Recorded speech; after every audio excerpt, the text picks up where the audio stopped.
Assalamualaikum warahmatullahi wabarakatuh. Semua ulama bahwa Quran itu bisa mensyafaati, ya. Masyhur sekali bahwa Quran itu bisa apa? Mensyafaati.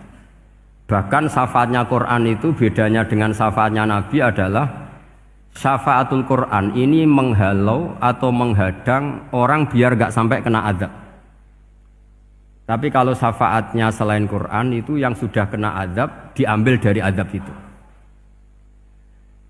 Nah, dalu niki kula kepengin matur teng jenengan sedanten karena niki lami sekali saya kaji bahwa malaikat, nggih malaikat sinten mawon itu juga kena konstitusi aturan fikih. Jadi kalau kita sebagai manusia wajib menghormati orang hafal Quran, nggak boleh nyadui wong hafal Quran, nggak boleh ngidoni wong hafal Quran, maka malaikat juga kena aturan yang sama. Karena dia, malaikat ini termasuk makhluk yang mukallaf, makhluk yang kena tatanan Allah Subhanahu wa taala. Sehingga Rasulullah sallallahu alaihi wasallam dawuh, surat Tabarok disebut Al-Munjiyah, Al-Waqiyah. Surat yang bisa menyelamatkan yang hafal dari siksa kubur. Pokoknya singkat cerita, ada orang itu fasik, mungkin ya layak disiksa. Pas sampai disiksa malaikat, surat Tabarok muncul menjelma sebagai seseorang. Kalau kamu menyiksa orang ini berarti nyiksa saya. Terus kata malaikat, anti min kalamillah, ya rujuknya memang perempuan karena surah itu dari muannas karena ada taknya. Anti min kalamillah, kamu ini termasuk kalamullah. Wa ana akrahu musa'ataki, tentu aku enggak berani menyiksa kamu. Ya terus berdebat kata malaikat, ini orang enggak benar, ini orang fasik, saya harus mukuli dia. Kata surat Tabarok, sak fasik-fasike aku iku ning atine. Kena nyiksa dekne nyiksa aku. Wahnya debat karena enggak ada mahkamah konstitusi. Terus walhasil malaikat bilang gini, ya sudah kita lapor kepada Allah Subhanahu wa taala. Lapor, akhirnya surat Tabarok ini cerita ke Allah, ya Allah, ini orang setiap kali datang ke saya dari sekian surat-surat yang ada di Quran, orang ini milih saya. Yang dipelajari ya saya, yang dihafalkan juga saya. Ini kata surat Tabarok kepada Allah. Jika orang ini hafal saya tidak ngefek ke dia untuk tidak disiksa, maka mendingan saya tidak termasuk kitabika, saya tidak termasuk Quran saja. Wong jadi Quran ora iso nyafaati. Terus kata Allah, lho kowe kok emosi kata Allah. Ya harus emosi dong Gusti. Masa wis dadi Quran kok gak iso nyafaati sing hafal. Terus kata Allah, wis pek aman. Makanya terus banyak orang ngapalkan surat Tabarok. Ya ini sekaligus ijazah nih. Untuk meradam kemarahan malaikat niku apal surat Tabarok. Syukur-syukur apal 114 surat. Oh niku malaikat sinten mawon pun kena ini. Cukup apal Tabarok. Sehingga adatnya orang-orang Jawa selain apal Yasin itu apal Tabarok. Nah saya itu lama sekali mempelajari bab ini. Ternyata di antara pokoknya itu satu, karena malaikat itu kena aturan fikih. Nggih imut nggih, malaikat itu juga kena aturan fikih. Jika orang hafal Quran itu haram disadui, kita haram menghinakan, maka malaikat juga kena aturan tidak boleh menghinakan orang yang hafal Quran. Dan alhamdulillah di banyak surahul hadis, hafal Quran itu maknanya tidak harus hafal semuanya. Orang boleh hanya hafal Tabarok, boleh hanya hafal Waqiah. Itu kalau kamu hafal betul, surat ini juga bisa berdiri sendiri mensyafaati Anda. Kayak ini surat Tabarok, beliau matur kepada Allah Subhanahu wa taala. Redaksinya gini, inna fulanan amida ilayya min baini kitabika fata'allamani wa ta'alani. Jadi dari sekian surat yang ada di Quran, orang ini selalu milih saya ya Allah. Jadi gampangannya surat Tabarok, wong saya diprioritaskan orang ini kok saya dingin-dingin saja ketika mau jenengan siksa, ini enggak fair. Apa gunanya saya sebagai kalamullah, sebagai kalamuka ya Allah, kemudian enggak ngefek kepada orang ini. Akhirnya walhasil sama Allah surat Tabarok diberi hak syafaat. Makanya akhirnya semua ulama ijma yang bisa mensyafaati itu adalah satu Quran, dua Rasulullah Shallallahu Alaihi Wasallam, ketiga orang-orang soleh dan seterusnya. Tapi yang penting dari ngaji ini adalah bahwa malaikat itu kena konstitusi. Makanya saya punya ijazah untuk jenengan. Malaikat itu bisa diteror, sampean tenang saja. Malaikat itu bisa diteror, bisa dibully. Masyhur itu di cerita Nurul Dzulam, karangannya Syekh Nawawi. Sayyidina Ali yang mbahnya Habib Ali ini, Sayyidina Ali bin Abi Thalib. Ya jadi Rasulullah kita tahu punya menantu yang top alim alama namanya Sayyidina Ali. Sayyidina Ali ku yang menuso. Jadi dekne ku iseng kepengin roh Umar ku wedi. Mergo mangkel. Wong kok ning donya anggere wong tau disentak iku kepengin roh Umar disentak. Wong sak urip-uripe nyentak. Wong. Walhasil Sayyidina Ali ketika Umar wafat, beliau berdoa, ya Allah saya beri kasef supaya ngerti Umar sing mletene ngono anggere wong disentaki wani gak nyentak mungkar nakir. Mau itu tok tujuannya. Nah, karena Sayyidina Ali itu orang yang luar biasa, walhasil dituruti mbek pangeran kasef. Wasef melihat mungkar nakir datang itu matanya kalkidril ghali kayak apa panci yang menganga. Oh seru. Umar baru bangun dari kubur. Sayyidina Ali sebenarnya ingin melihat kalahnya Umar sebetulnya. Niatnya itu ingin melihat kalahnya Umar. Ternyata Umar tersinggung, langsung berdiri. Hei malaikat, kamu itu harus punya akhlak. Kamu tahu saya siapa? Saya ini temannya kekasihnya Allah. Yang diandalkan temannya bukan dia. Jadi boleh lah neror malaikat itu boleh. Kamu tahu saya ini siapa? Saya ini temannya kekasihnya Tuhan, kekasihnya Allah. Ya ke sapa? Kancane Nabi Muhammad. Itu panik mungkar nakir. Panik terus matur Allah, ya Allah ini ada orang yang saya teror malah saya diteror. Siapa dia? Umar, temannya kekasihmu. Kata Allah, yo kowe iku yo sing di akhlak sithik, mosok ambek kancane Nabi gitu. Semenjak itu terus sopan, ya Pak mungkar nakir. Tapi Sayyidina Ali gagal ngelihat Umar kalah. Padahal cita-citanya kepengin Umar itu sekali-kali kalah. Jadi ada sekian cara untuk apa ya, kalau dibahasakan untuk meredam malaikat. Masyhur ada ulama alim alama pekerjaannya mengajar tauhid. Ngajar tauhid lah, mungkin tauhid primbon sampai tauhid apa. Ketika meninggal sama malaikat masih ditanya marbuka, manabuka dan seterusnya. Imam Malik datang, "Hei malaikat, ini guru tauhid, saurip-uripe mulang tauhid. Kowe ora tau mulang kok takok sing tukang mulang. Sing sopan." Ya sudah enggak usah tanya. Jadi cerita seperti ini mungkin orang lain boleh nggak percaya, tapi itu mudawwan, dibukukan di beberapa kitab, dan saya percaya itu karena secara umum kaidahnya adalah ala inna auliya Allahi la khaufun alaihim wa lahum yahzan. Tetap lahumul busyra fil hayatid dunya fil akhirah. Artinya kalau wali itu ngalami ketakutan ketemu mungkar nakir, berarti dia tidak punya busyra fil akhirah. Padahal para wali ini dijamin punya busyra, mendapatkan gembira di dunia, juga mendapatkan gembira di akhirat. Artinya kalau para wali ngalami ditanya mungkar nakir terus takut, apa mana mbok bayangno kepuyah-puyah, wah itu lahumul busra. Jadi makanya zaman nanti kalau ditanya mungkar nakir, marbuka, saya guru tauhid. Ngajar di Qudsiyah kelas 6. Wah, harus jelas. Saya kalau ditanya juga gitu, saya guru Minhajul Abidin, ngajar di Habib Ali gitu. Minhajul Thalibin, harus jelas. Kalau Pak Najib lebih gampang, ketua menoro. Lebih gampang lagi. Enggak apa-apa.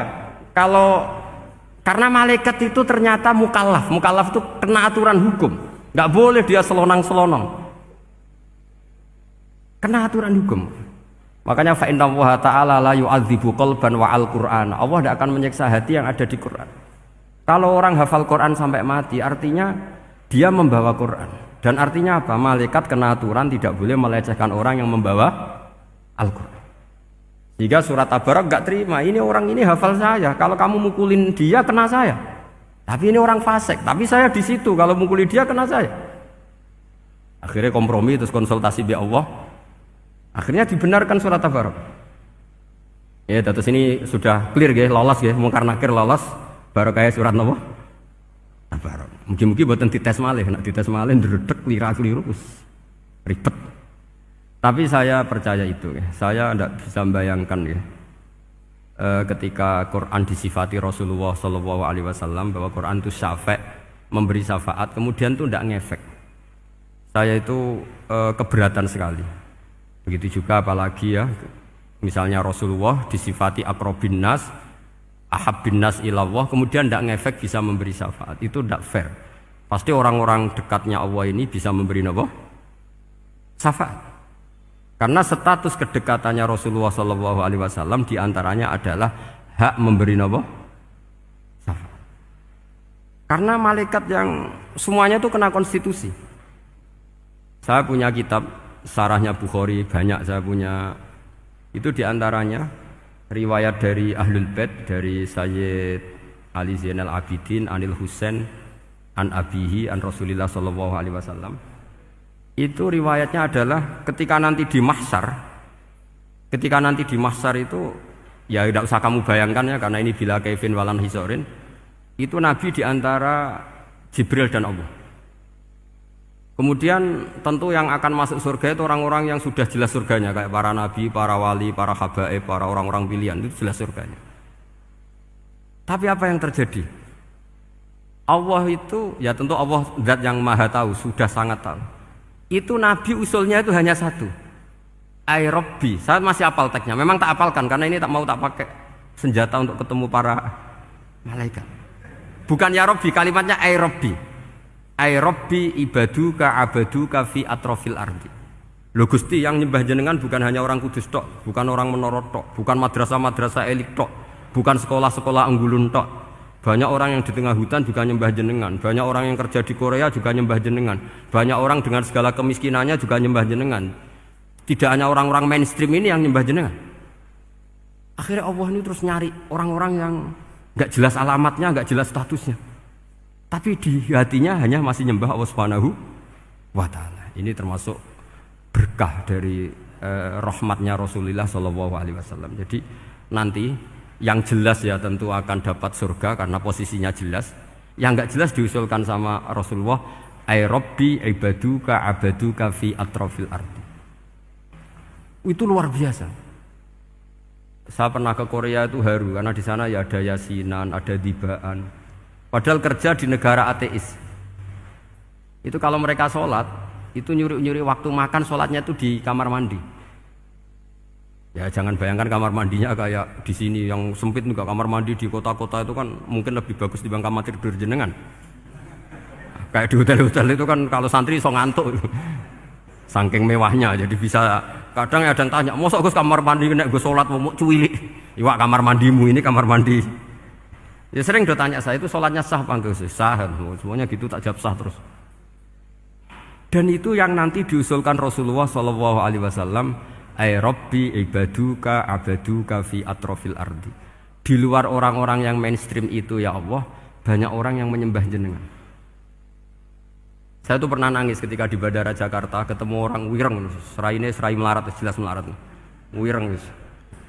Niku ketemu saya cium tangan, Gus saya ini itu habis dari Selandia Baru. Kerjanya dia itu ikut mancing gitu, mancing ikan tuna di Selandia. Kalau saya di tengah laut itu sampai 2 bulan. Hiburan saya itu hanya ngaji jenengan lewat YouTube. Coba orang di tengah laut ngaji. Wah, itu seneng pojok bumi. Jadi ini umat Rasulullah sallallahu alaihi wasallam. Makanya kalau suwun jenengan yakin saja terhadap syafaatnya Quran karena semua malaikat itu kena aturan. Di antara aturannya adalah tidak boleh menyiksa orang yang di hatinya ada Al-Quran. Fa innallaha ta'ala la yu'adzibu qalban wa al-Qur'ana, karena Allah tidak akan menyiksa hati yang ada di Quran, yang ada Qurannya. Sehingga mriki jelas gini riwayat saking Ibnu Katsir, supaya kula percaya apalagi ini didhawuhkan Rasulullah sallallahu alaihi wasallam bahwa surat Tabarok adalah disebut munjiyah, penyelamat, juga disebut waqiyah, penjaga. Lalu biasanya orang-orang yang enggak percaya syafaat itu pertanyaannya adalah kan manusia itu wa alaysa lil insani ila masa'a, manusia itu hanya bisa membawa bekal apa yang pernah dilakukan. Itu dijawab oleh ulama-ulama kita ahli sunnah wal jamaah. Entah perlu ditambah An-Nahdliyah apa enggak tahu saya. Saya ini kata orang banyak termasuk pengurus PBNU, tapi saya itu tetap enggak pati srek. Kalau ahli sunnah saja, tidak usah ditambahi An-Nahdliyah. Karena nanti malah enggak global ini, ahli sunnah kok lokal ini jadi ribet. Ya tapi kalau kita di Indonesia ya ditambahi An-Nahdliyah tidak apa-apa. Karena mau tidak mau memang dalam hal ikramus sahabah mungkin kita dengan Wahabi itu sama-sama ikramus sahabah. Tapi dalam hal percaya wasilah kita ini ada miripnya dengan Syiah, karena Syiah percaya wasilah, NU percaya wasilah. Tapi dalam bab ikramu kulis sahabah beda kita dengan Syiah. Fa innas Siyin itu ada sahabat yang dihormati, ada yang enggak. Akhirnya terus kita karena itu terus bikin ahli sunnah An-Nahdiyah, karena Wahabi itu ya ahli sunnah tapi enggak percaya apa? Wasilah.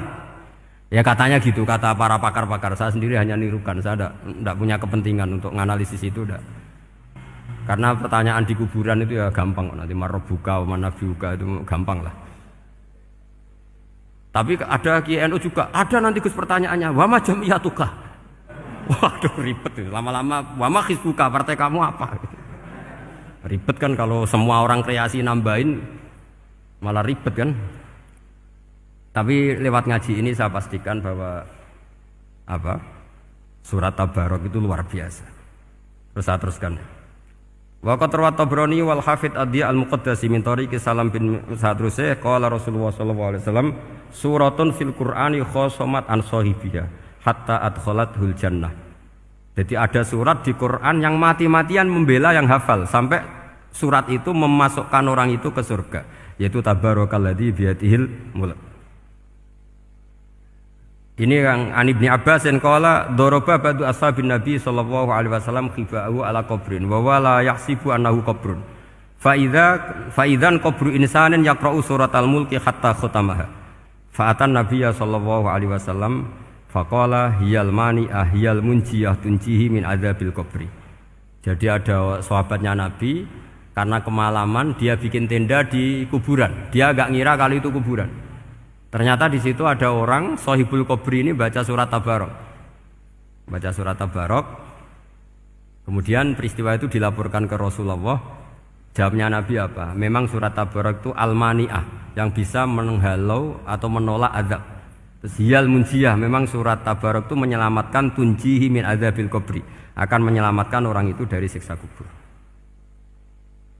Ikut ke sekolah. Wa qala Tabrani haddatsana Muhammad bin Hasan. Terus qala Rasulullah sallallahu alaihi wasallam lawadittu annaha fi qalbi kulli insani min ummati. Karena keramatnya surat Tabarok seperti itu, kata Nabi lawadittu pakai lam taukid. Yakti seneng ingsun annaha di surah yaitu Tabarok fi qalbi kulli insani min ummati. Karena keramatnya surat Tabarok seperti itu, saya suka kalau semua umat saya itu hafal itu. Nah, alhamdulillah barokahnya didikan para kiai, para guru, hampir semua kita ini hafal surat Tabarok. Daripada yang kampanye harus hafal Quran semua, ya sudahlah, ini al-maisur la yaskutubil maksur atau ma la yudraku kulluh la yudraku kulluh. Jadi saya itu punya santri orang Sulawesi. Itu dulu guru gitar. Santri di Jogja, dia dulu sekolah kesenian di Jogja terus jadi guru gitar. Saya ini kan kiai fikih. Saya mazhabnya sama dengan Pak Najib, termasuk ngaramkan gitar saya ini. Mau tak haramkan kok ora gelem ngaji malah ribet, tak halal ngomong gitar kok tak halal. Semeneng ae. Semeneng ae. Saya niru Mbah Mun, nek ono jawabane semeneng gak. Ya takok kadang, Gus, main gitar hukumnya piye? Kurang pegawean tak jawab. Halal tak haram, Gus? Kurang pegawean sejelas. Halal haram tak kok ribet. Tapi yang unik dari itu apa? Tiap tahun Bib itu datang ke saya setor surat Tabarok. Kadang ya setor 5 ayat, 20 ayat, sampai khatam. Naik pesawat dari Sulawesi. Gara-gara ngaji saya, sudahlah Gus, sementing aman. Jadi, aku ning donya wis main gitar, saya enakku, nak gak apal Tabarok bahaya. Gitu. Dia ngapalkan, apal betul, kemarin setornya khatam. Ya hanya untuk ngelawan malaikat saja, itu untuk ngelawan malaikat itu. Saya kok tertarik itu. Lah yang repot saya, Beb, saya kiainya ngajarkan itu tapi lupa ngajarkan haramnya yang gitu-gitu. Wah ya ribet ya, sudah lah, nanti biar virusi Allah Subhanahu wa ta'ala. Sudah. Karena jadi kiai itu repot. Saya pernah, Beb, tanggal 1 Syawal itu punya teman zaman di Sarang. Wonge wis wireng kriting soe wireng kriting. Jarang ke saya tanggal 1 Syawal kecuali pas itu. Ternyata datang tuh karena teman saya, semakan senior saya, mau ngijazah saya. Gus, kowe nak dadi kiai sing hati-hati. Aja geman dalil sing kira iso nglakoni. Ono apa? Dia itu datang ke saya berarti tanggal 2 ya, tanggal 2 sore. Dia itu pas Idul Fitri itu pidato. Man shoma Ramadan wa atba'ahu sitan bin Syawal fa ka'annama shoma dahra kullah.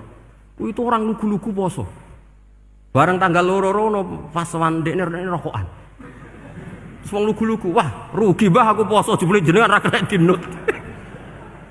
Jadi semuanya yang poso 6 hari itu ngikuti kiai itu. Ternyata pas disowani pas rokokan. Rugi mbah aku anut jenengan. Tak nut-nut poso jebule jenengan gak poso. Aku yo meneng ngene, lha opo kowe dalil ngono barang lho lha opo ora iso nglakoni. Makanya ini hati-hati para kiai, nek dalil sing ora iso nglakoni ora usah. Nak khotbah id ora usah cerita poso 6 hari, kok malah diciri orang. Ya cerita wae wong nak berposo dosane di sepuro insyaallah, pokoke yang gampang-gampang saja. Nak dolan ning gone wong awan-awan dosa ganggu. Nak ra dolan sombong gak gelem silaturahim. Pokoke ngomong yang umum-umum saja. Jangan dalil poso 6 apa?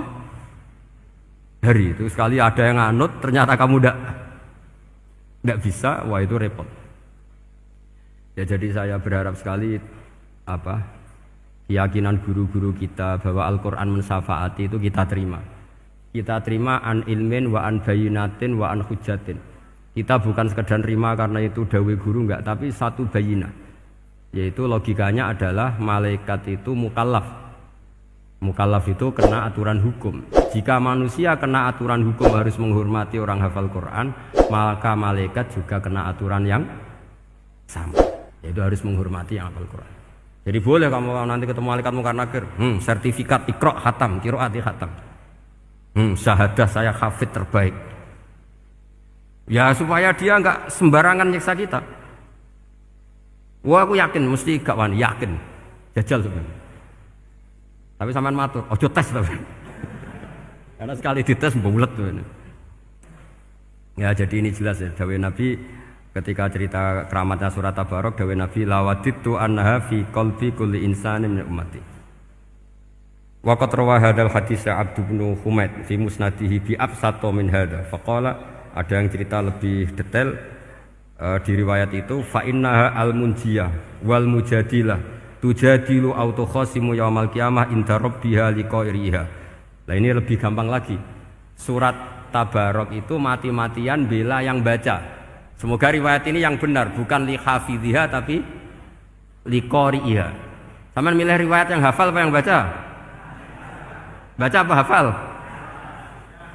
Baca apa hafal? Korupsi kabeh guys. Jadi ada riwayat itu tujadilu autu khasimu yaumal qiyamah inda rabbiha liqari'iha. Bagi yang baca tidak harus hafal.